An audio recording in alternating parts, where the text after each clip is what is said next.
Hey everybody, and welcome to this tidbit about autonomous shipping and a new paradigm in Norway. I'm here today with Adrienne, Mannov and Peter, who will tell about their report. In this month, October, we have had autonomous, a theme of autonomy, and we have this tidbit today, and then we have this human plus tech equals problems event in Svendsen on Thursday. So, and we are so happy that all of you have joined. So let's just begin the tidbit with Adrienne and Peter. And yeah, the floor is yours. Great.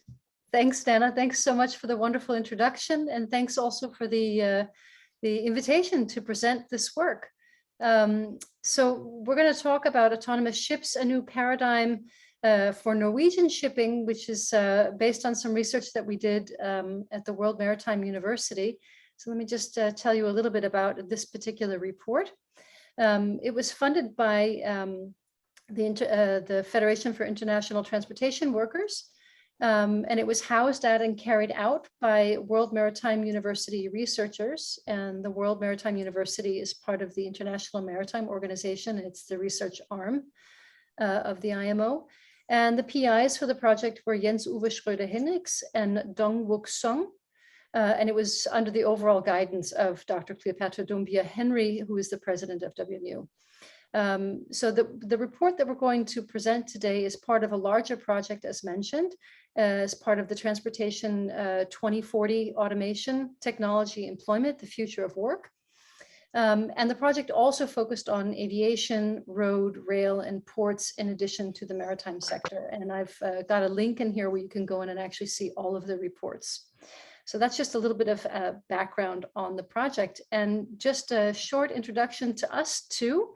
As mentioned, my name is Adrienne Mannov, and I'm a social anthropologist, and I work at Aarhus University at the Department of Anthropology. Peter, you want to say a couple words? Absolutely. My name is Peter Aske Svendsen. I am also trained as a social anthropologist, and just want to say that this image here is also Adrienne and I on the ground doing fieldwork in Norway, in the mix of it. Yeah, it was cold. It was January. So before we jump into our findings, I just want to let you know how it is that we work, give you a little bit of an impression of how we work, about our methodology. So we're interested in the social perceptions, practices, and implications of technology in seafarers' lives in this particular project, and specifically in terms of what it means for work processes to be automated to some extent, particularly in Norway.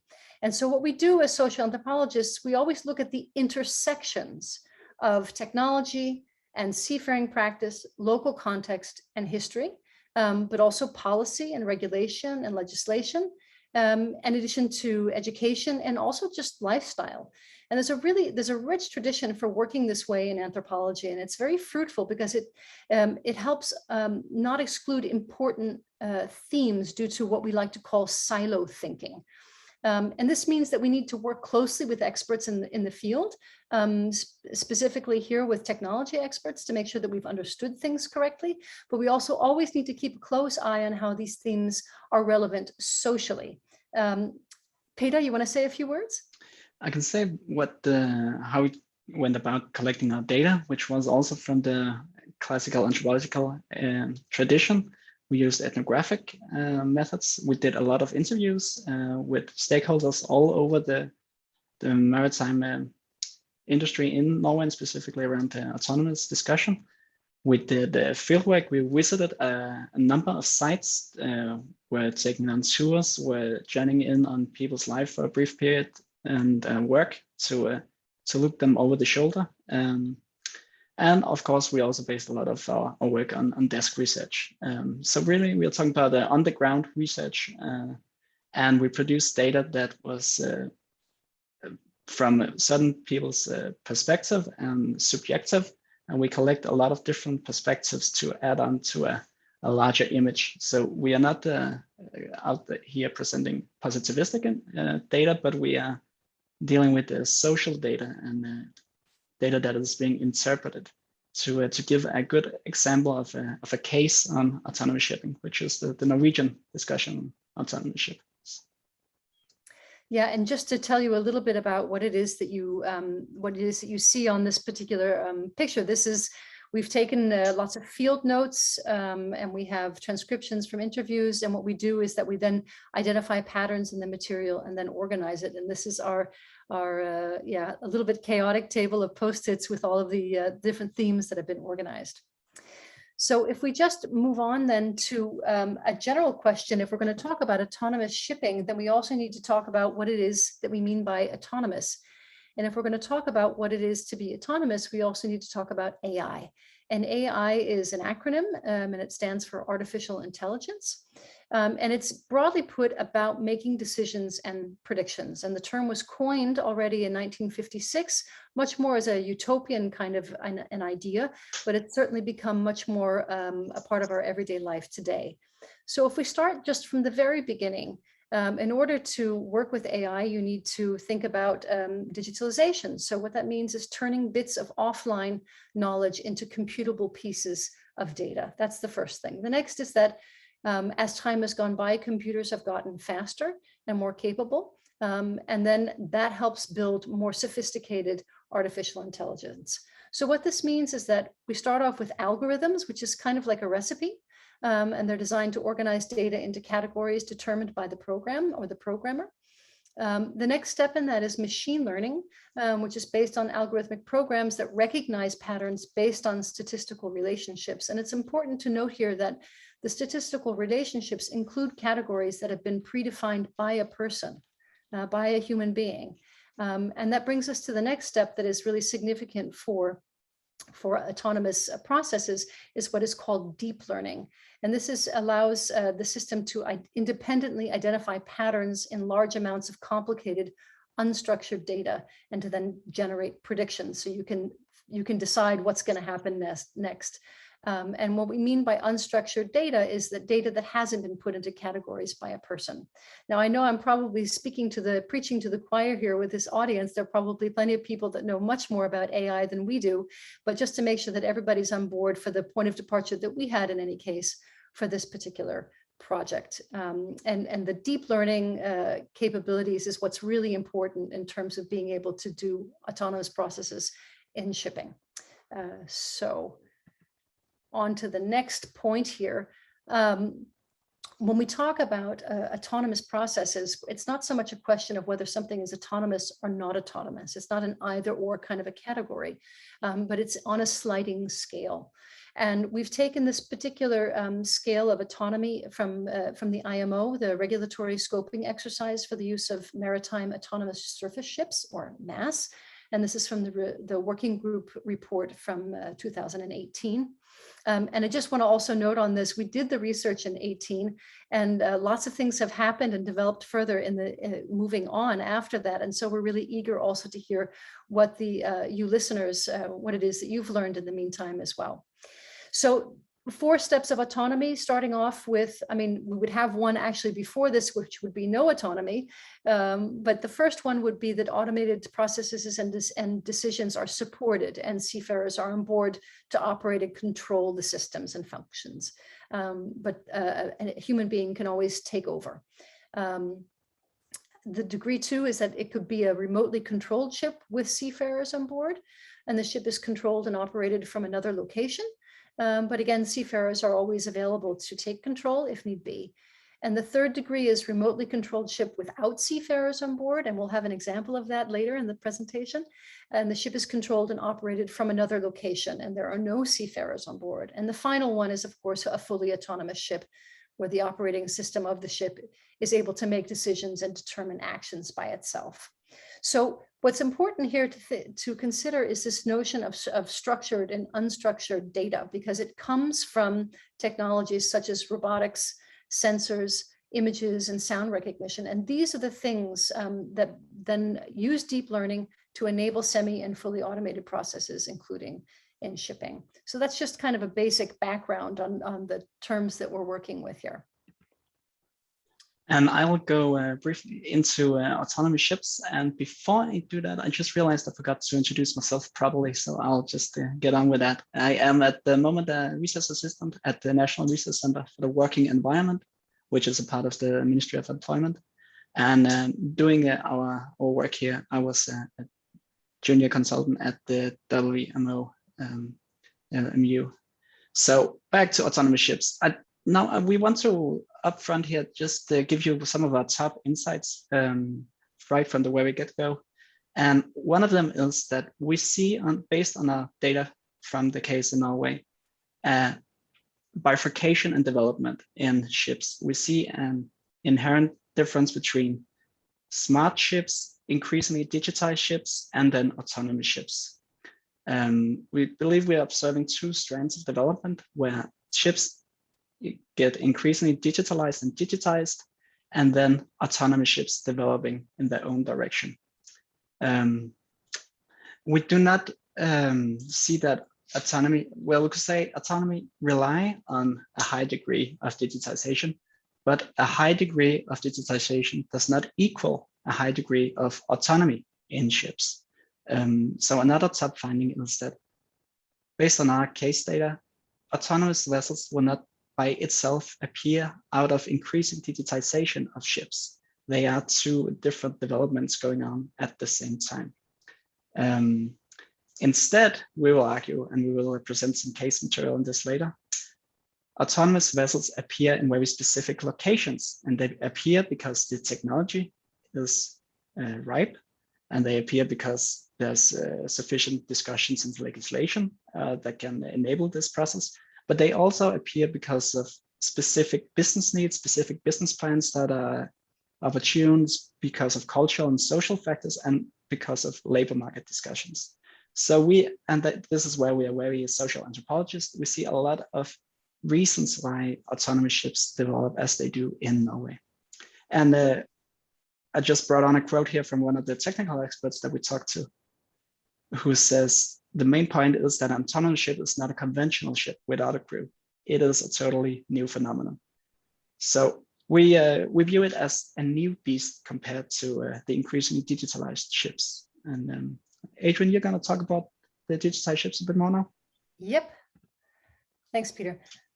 So we're if we take this model that Peter showed before and then just focus on the blue line here, we've bracketed out conventional ships for now, which is of course the bulk of what is used today.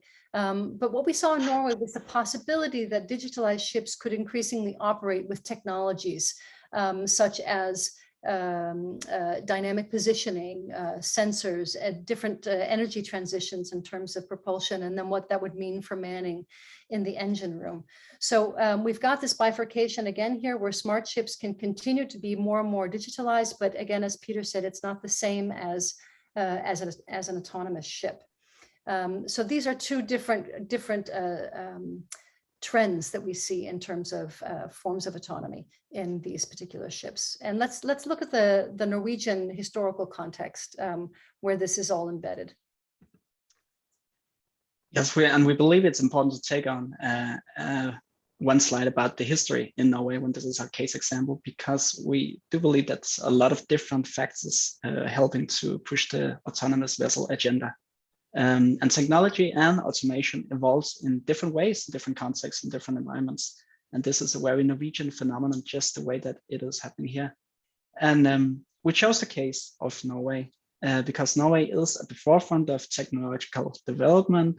Its maritime cluster is a global leader, and it is a country that has a long history of maritime activity, shipping, fishing, and then, of course, the offshore oil and gas boom, which significantly put a lot of investment opportunities towards developing this technology. Also did create a lot of Norwegian seafaring jobs. And in terms of labor, today, Norway has developed into a ship owner with the great technical expertise, but limited labor supply. It is in 2015 numbers, at least the sixth largest seafaring nations in terms of operated tonnage, but only approximately 12,000 seafarers. And I brought along a little model here on the right to show you that we picked from a report where one of our colleagues made a very nice appendix rating a lot of different nations on the maritime development. And we can see here just briefly that technology, regulation, governance, infrastructure, business investments are really strengths in the Norwegian maritime profile. But human capital and skills is where they are somewhat challenged. And that is, of course, something to do with the wages that Norwegian seafarers require. And we will say that it is important to realize that the discussion of autonomous ships in Norway is born out of this greater discussion on crew reductions and the future of Norwegian seafarers. Yeah. So we've brought two specific cases for you today. One is the Yara Birkeland, and the other is short-range inland ferries. And I think, Peter, would you continue on, start off with the Yara? I will. Great. Thank you. The very famous Yara Birkeland, an unmanned automated ship with plans to operate autonomously in the southern Telemark region of Norway. And I'm sure the audience know plenty about the Yara Birkeland as a ship and how it operates. But what we want to take hold of here and note is who and to what purpose developed this, which is probably the first autonomous vessel in operation. And we want to note that it's not a ship owner who has developed this vessel to replace some of their existing transport routes, but it's rather a chemical industrial production company, the Yara, who produces a lot of fertilizer and needs to put this fertilizer out to a port where it can meet a ship of sufficient size and get it out to the markets. The way that the Yara has solved this problem before the Yara Birkeland was by using 40,000 trucks going on these mountainous small roads in this bit difficult area to reach either Breivik or Larvik and to ship their products out. And with the Yara Birkeland, it enables them to sail from the factory in Herøya to Breivik, also Larvik, and then to get the products out to the market. And what we find very interesting is that the Yara Birkeland is not replacing an existing transport route. Rather, it is creating an entirely new infrastructure for transport. It's a route that did not exist before the autonomous vessel.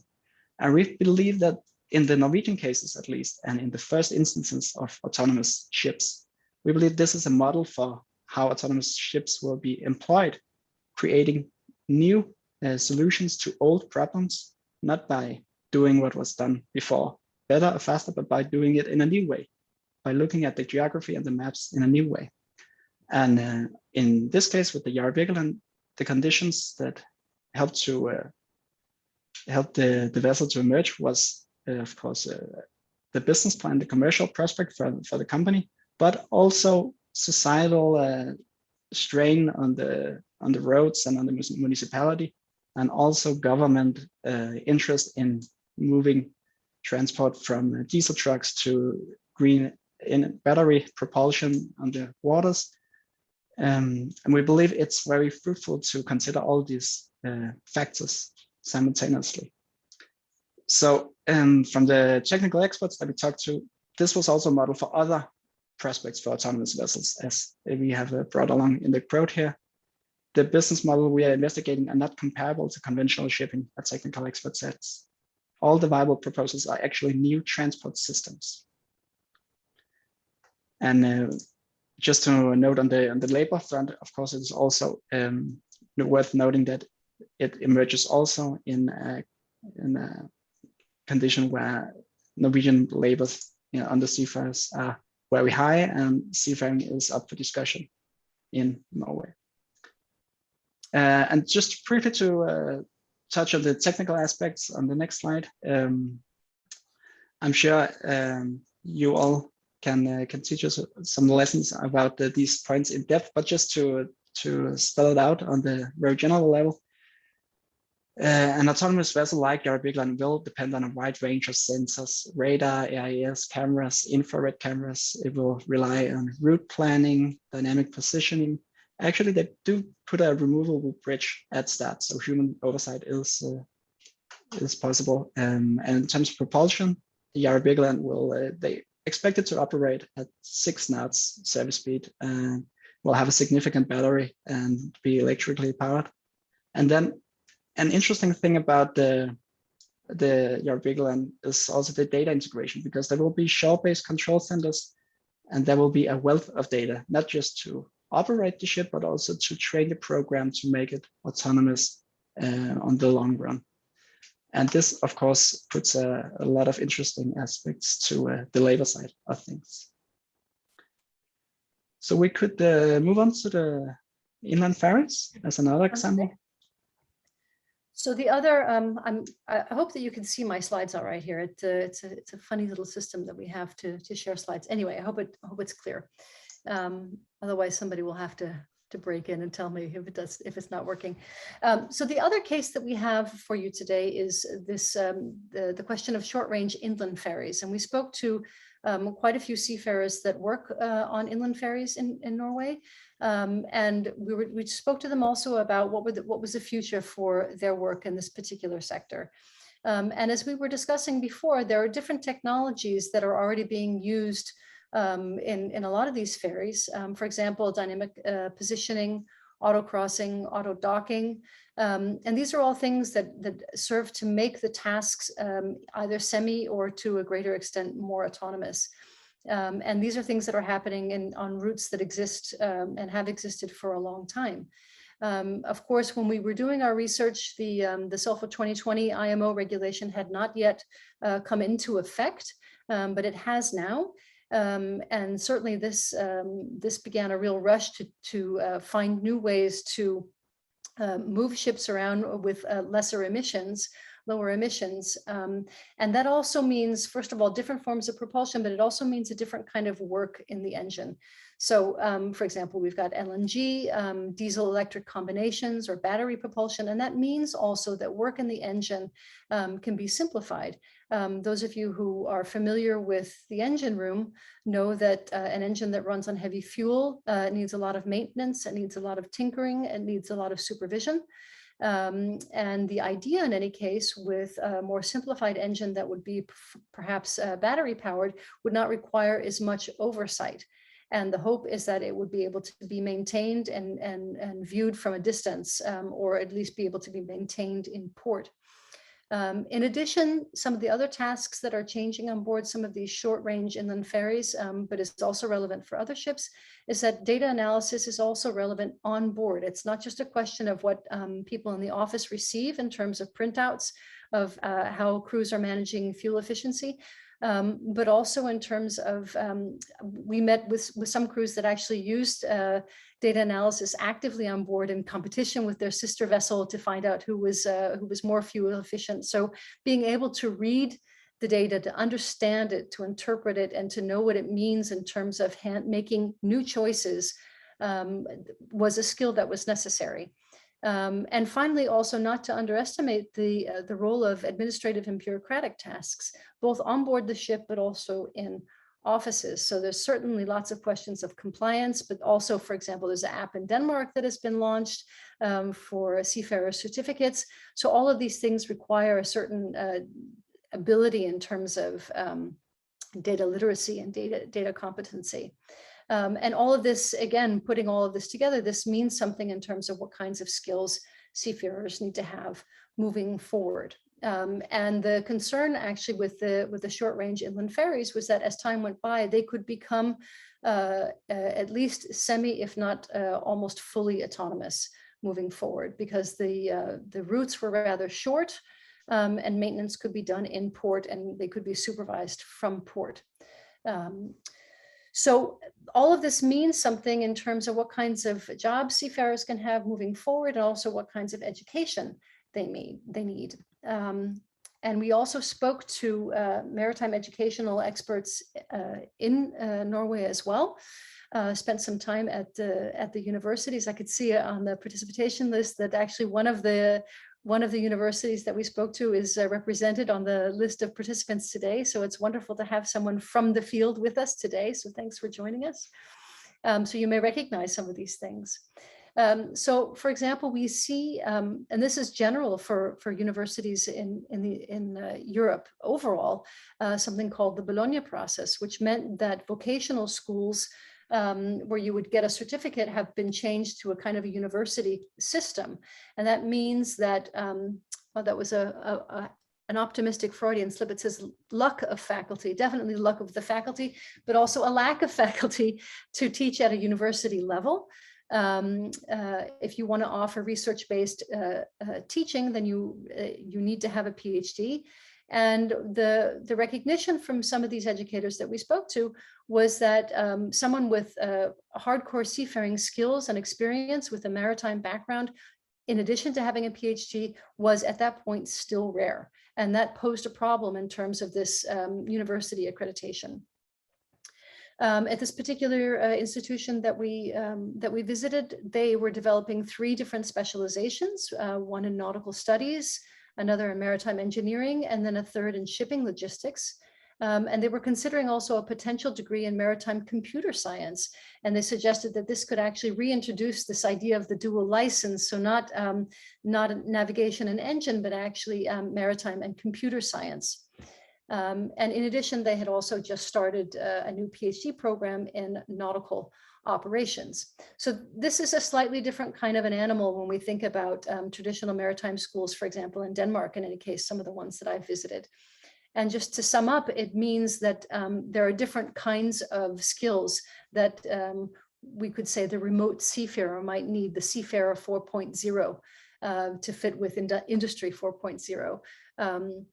So we need someone who has data fluency, someone who's able to do data analytics, to some extent, maybe even coding and computer programming, software engineering, digital skills more generally, maritime computer science, and then of course also the classical maritime competencies. So this is a broadening out of skills. I guess, Peter, with your background in occupational health, I'm wondering if you might want to say just a couple of words about what these changes actually mean for the work environment. Right.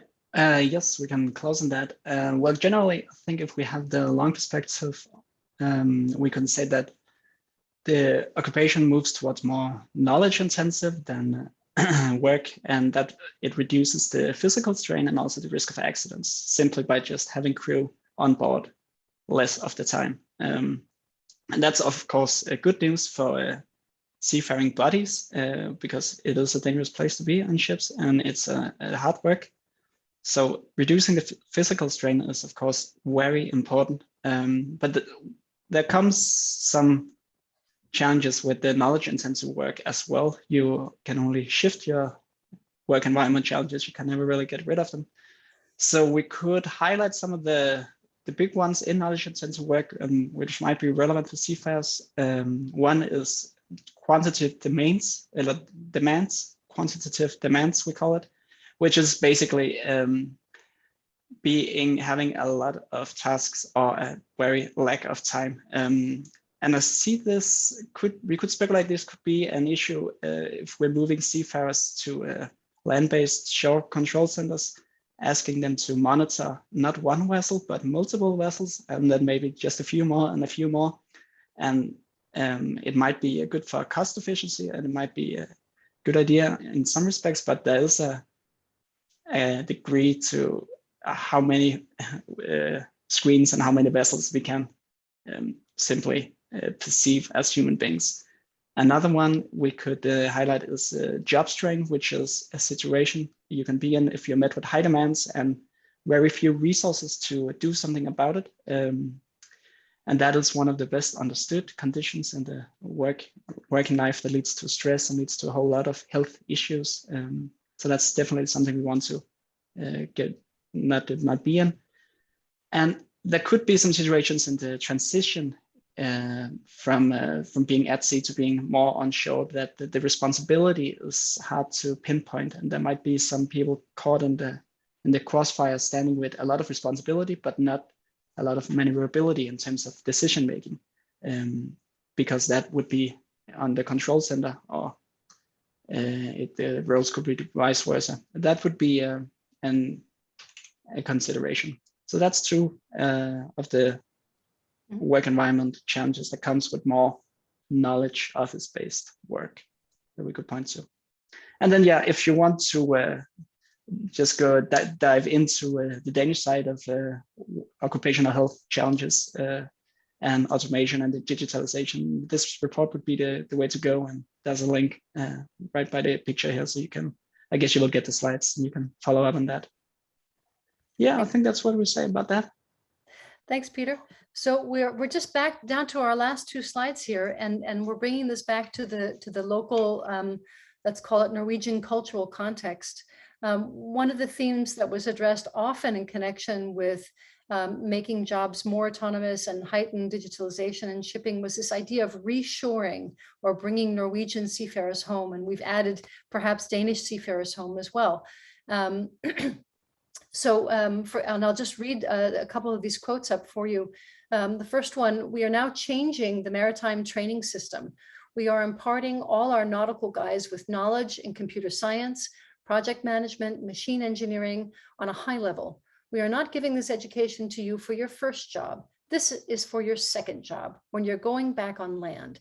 Then you'll have a master's degree. And if the maritime industry can take the same person and reinsert him into the same system, then the maritime industry in Norway can pick and choose from its own national companies.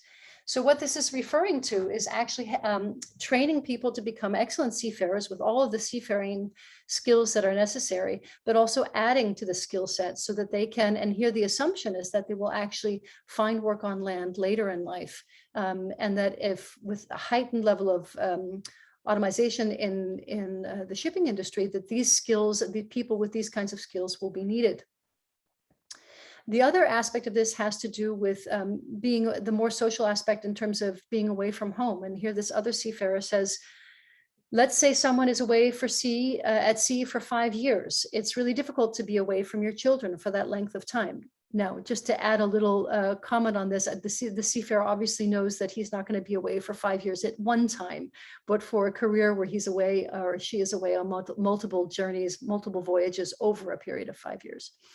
So I'm not getting rich by working on the tanker. It's like, it's a decent Norwegian salary. I can earn the same if I go and work for the union. I'll earn the same pay. But if you're a Filipino seafarer, you can never, ever get the same pay working in the Philippines, especially if you're a captain or an officer.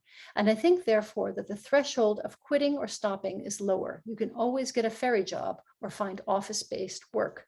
So this is kind of the negative side of the coin here, where he's saying also, not just can you have a job, you might want to progress into a job on land, but actually there may be some kind of push factors, family life, but also no challenge in terms of earning the same salary on land that can cause these changes to come about.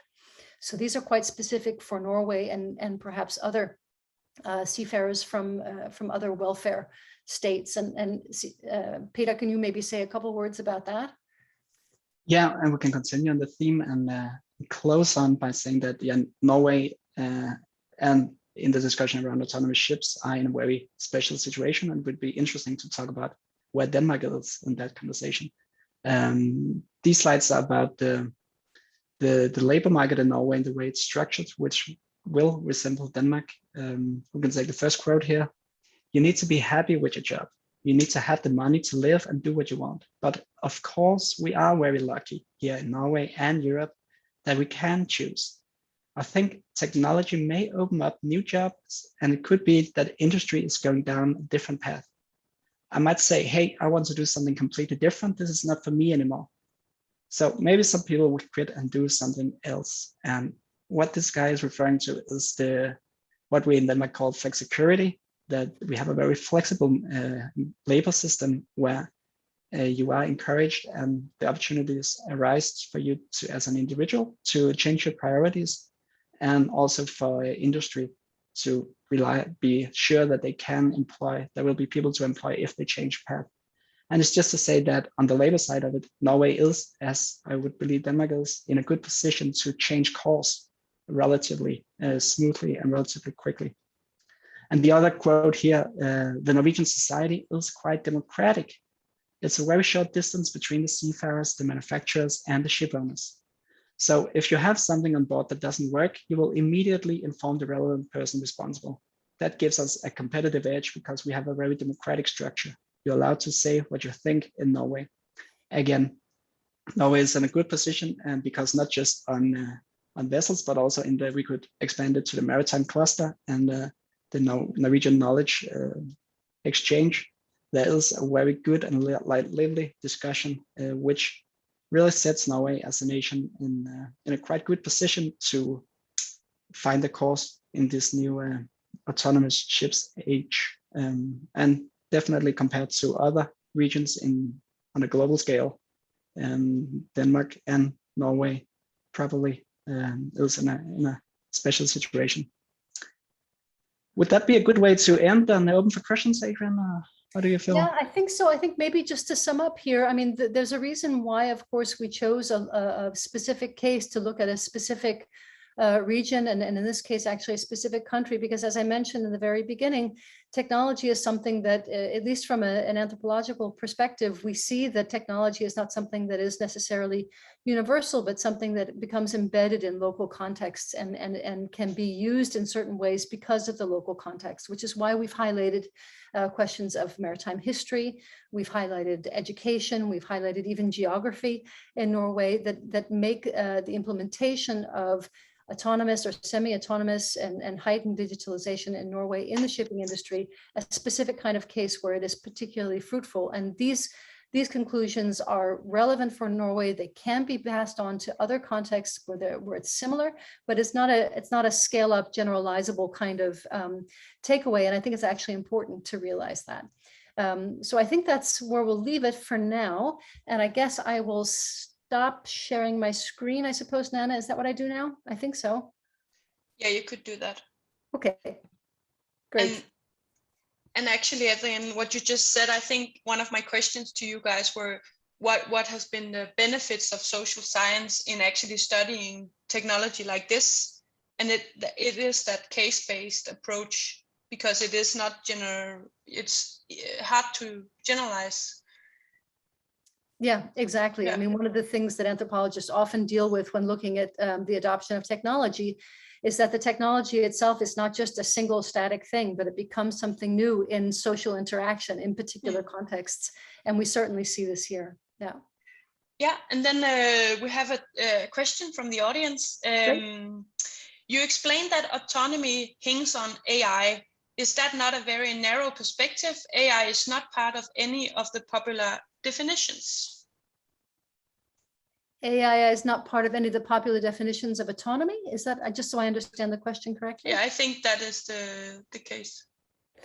Well, I'm not sure that we were necessarily working with a specific definition of autonomy, but certainly from our material, I would say that AI was a major part of the discussions about how these various different technologies were used. I mean, if you're going to look at a ship where processes are going to be automated in some kind of a way, if decisions can be made independently by a machine, then AI is going to play a role in that, and that's why we brought it in here as part of the discussion. Okay. I'm not sure if that answers the question. But if the participant who asked the question wants to know more, you can raise your hand and then speak for yourself, or you can post more questions in the chat. There's also this in connection to, you mentioned some factors that enables and defines smart and to some degree autonomous ships, as I understood it, but unmanned engine rooms and DP have existed on conventional ships for decades, and modern ships have thousands of sensors. How can this be said to be the new paradigm? Great question. Peter, jump in at any time. I can try and start answering this. Yeah, I mean, I think that actually your comment fits in perfectly with the model that we had about this bifurcation, because it's not a question of, it's not a new paradigm in the sense that everything is going to change from now, that all of these technologies added up on top of each other at a certain point will then lead to all autonomous ships. That's not the point. The point is that we see a heightened level of digitalization. And as you rightly note, dynamic positioning, for example, has been used for a long time. And for example, the Yara, which is an autonomous ship, dynamic positioning is used there as well, but it's also used on so-called smart ships, which will not become autonomous. So the point is that digitalization is necessary for autonomy, but it doesn't necessarily mean that we're leading to autonomy. Perhaps that answers the question. I hope so. All right. Then I have some questions. Yes, please. And you as the audience could just jump in if you have more questions to Adrienne and Peter. I'm very interested in this sensors and human senses. And when Peter, you say that this technology will redefine the skills and competences, then isn't it, and make it more knowledge based? One of the scenarios is also that the job of the seafarers will just be to monitor screens and thereby lose the feeling of the ship. And I don't know how you guys think about that. Right, what we could call seamanship. Yeah, I'm not sure that it will. First of all, we don't know what will happen in the end, but I'm not sure that it will. Definitely, it will require a loss of knowledge as such. Of course, it can be that it becomes less significant to do the tasks at hand. But I would also say working with data, working with monitors, or working with the digital information also requires a lot of skill and feeling and experience and those things that you build up. So you would also, I hope that seamanship as such will be still be a big part of it, but datamanship or data fluency or data knowledge will be a vitally important part of some of these, a lot of these new jobs or functions or roles. And as some of our interlocutors in the education sector told of, the thing of a dual license, maybe a dual maritime and some kind of computer certificate would be an interesting prospect for the future.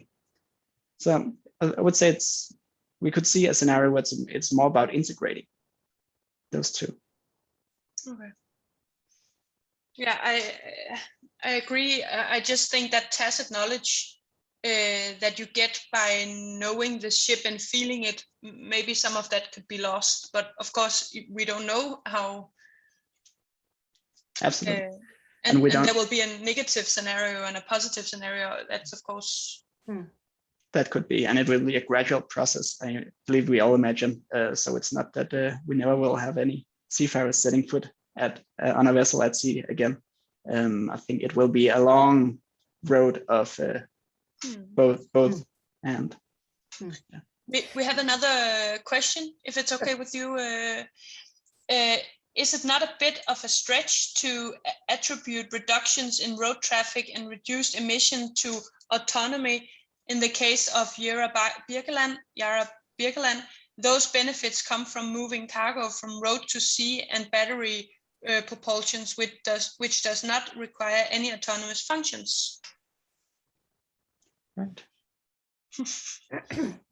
Yeah, I think there are several points in this. Of course, autonomy doesn't come from moving the movement of this cargo from trucks to the ship, but it was a reason for the shift to come about. There were also requirements for reductions in emissions for road traffic in Norway as well, and so they were facing a problem, first of all, in terms of emissions in connection with trucking.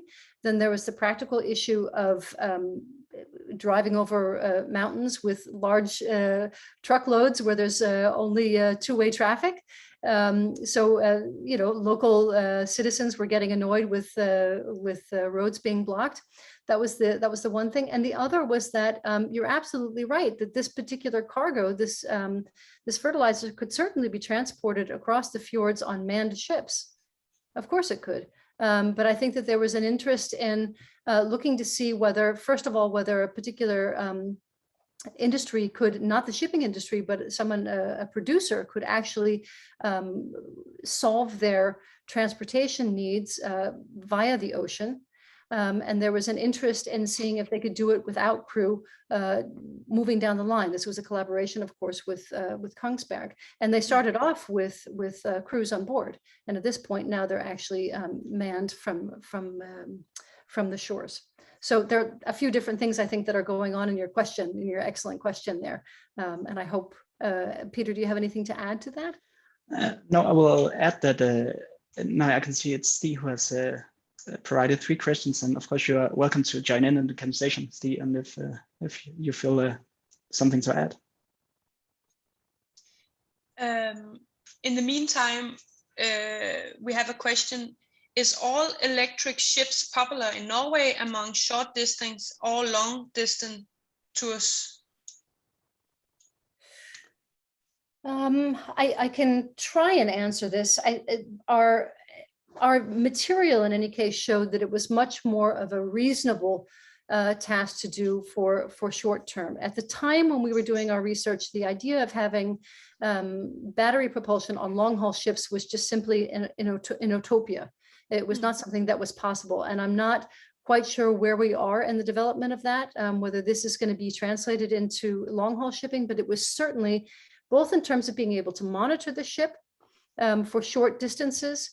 That was an interest, but also that the battery, the life, how long it could last, that was something that functioned for shorter trips. And we certainly have battery powered ferries in Denmark as well. And those are also short trips. So something would suggest that battery propulsion lends itself to short itineraries. Okay, and how is the reliability of unmanned ships? That's another question from the audience. Right. Peter, you wanna jump into that? You want to try? No, I would. I'm not sure I can provide us an answer to that. I would ask for some a bit more clarification about what is meant with the question, the reliability of which mechanisms. And of course, if it's very technical, we are, of course, bringing here a whole other perspective. So it might be that we are not the right persons to ask if it's very technical questions, but please try to elaborate. We shall see what we can do. And I can also say for your people in the audience who are very interested in this theme, please join us in Svendborg. Unfortunately, Adrienne and Peter cannot be there, but there will be a lot of very technical, specific, I wouldn't say geeks, but specialists in this area to also answer your questions. Is there any more questions from the audience? I don't think so. Did you? I have one last question actually. Did you get any resistance on your method when you researched this very social science method? No. Among the people that we talked to, who are you talking about? When you present your results and so on. Right. Yeah, in settings like this. No, I would not say. But I mean, we are conscious that we are bringing another perspective, of course, and we try to make sure that we are clear about the basis that we talk from and the data that we have and the perspective that we bring. And hopefully on a day like this, it can enrich the conversation with the technical and the legal and all the other interesting conversations that are on the field. Because that's one of the discussions we have had, that social science can actually bring something to the table when we discuss even as technical issues as this, and that the shipping industry has actually come to realize how much value it can create. And I think that's nice. Well, and maybe perhaps to add to this, I think, I mean, our report was well received, also by the funder. I mean, and there was a real concern about what these changes actually meant for the future of seafaring, both in terms of jobs, but also the kinds of skills that they needed in order to move forward. And in order to answer those questions, we needed to sit down with technical experts and find out, well, what are those technologies and what are those skills and what kinds of jobs could they end up being?